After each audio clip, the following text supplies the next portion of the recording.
m'appelle Bruno Cambier, je suis le chef du projet Comores Initiative. Donc, Comores Initiative est un projet mis en œuvre par Expertise France dans le cadre de la coopération bilatérale entre la France et les Comores. Il est financé par l'Agence française de développement et mis en œuvre en partenariat avec le ministère de l'Éducation nationale qui en a la maîtrise d'ouvrage. Bien, donc ce matin vous êtes en soutien avec le gouverneur. De quoi il a été question? Eh bien, nous sommes en mission aujourd'hui pour faire un suivi de certaines actions que nous mettons en place à Anjouan. Donc il est assez naturel que nous venons présenter l'avancement de ces travaux auprès de Monsieur le gouverneur. Et donc nous avons profité d'une visite de courtoisie pour lui faire part des différentes actions que nous menons, notamment dans le cadre d'un dispositif qu'on appelle un dispositif territorial d'insertion, qui est mis en place sur 4 zones du territoire, et également aussi dans le cadre du partenariat que nous avons avec la Maison de l'Emploi. Le premier point là, sur le territorial, c'est quoi ça?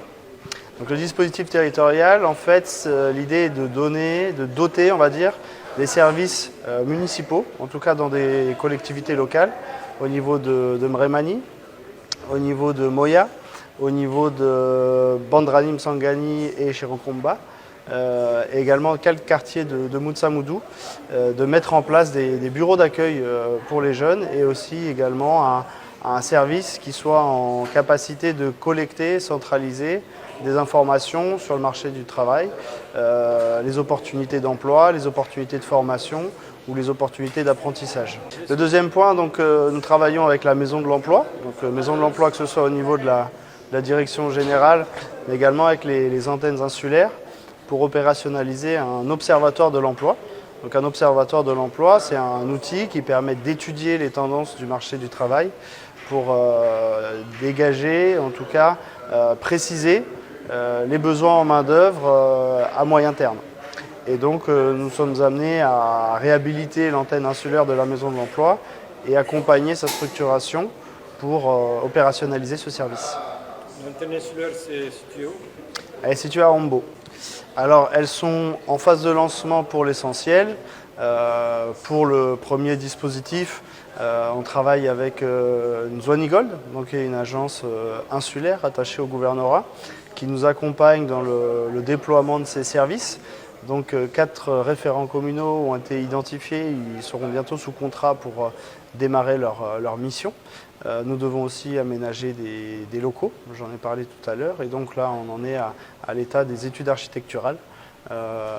Et également pour la Maison de l'Emploi, nous devons soumettre justement au gouvernorat les études architecturales pour une prise de décision et ensuite le lancement des travaux. Donc vous avez parlé de tout ça au gouverneur, qu'est-ce qu'il en pense? Le gouvernorat historiquement soutient ce dispositif qui est spécifique à Anjouan et le gouverneur a fait état en tout cas de sa satisfaction de voir les travaux commencer à se matérialiser. Il nous a encouragés, il a dit sa pleine disponibilité également pour nous soutenir. Et pourquoi spécifique sur Anjouan? Eh bien, écoutez, ça relève de la conception de projet. Moi, à titre personnel, je suis à Expertise France depuis un peu moins d'un an et demi. Le projet Comores Initiative a été lancé juste avant on va dire, la période Covid en 2020.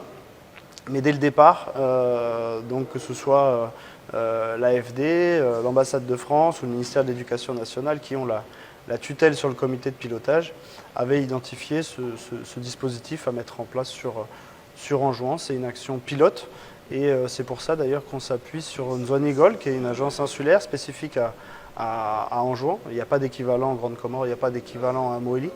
Et l'une de ses missions était d'appuyer le développement des collectivités territoriales, des collectivités locales.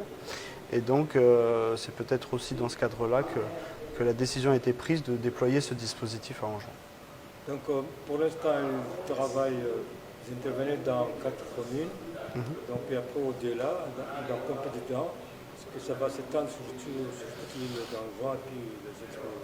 Alors, c'est un dispositif pilote. Donc, un dispositif pilote, il a vocation à tester. Donc, dans un premier temps, il faut mesurer, on va dire, les réalisations, comparer éventuellement les bénéfices par rapport à d'autres territoires. Donc il s'agit d'abord de dérouler cette action de pilote, ensuite capitaliser, faire une évaluation. Et puis à partir de là, les autorités, les partenaires, les bailleurs pourront éventuellement se positionner sur une extension. Bien, ok, merci. Pour terminer, qu'est-ce que vous avez comme message à l'endroit des bénéficiaires du projet? Alors les bénéficiaires du projet, hein, c'est la jeunesse comorienne qui a besoin d'orientation, qui a besoin d'information, surtout en besoin d'insertion.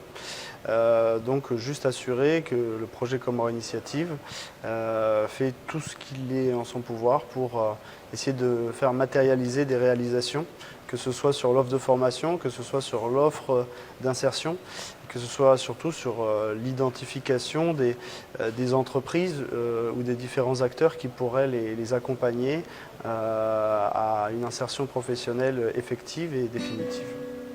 Bien, nous remercions M. le chef de projet pour répondre à nos questions. Nous souhaitons l'excellence.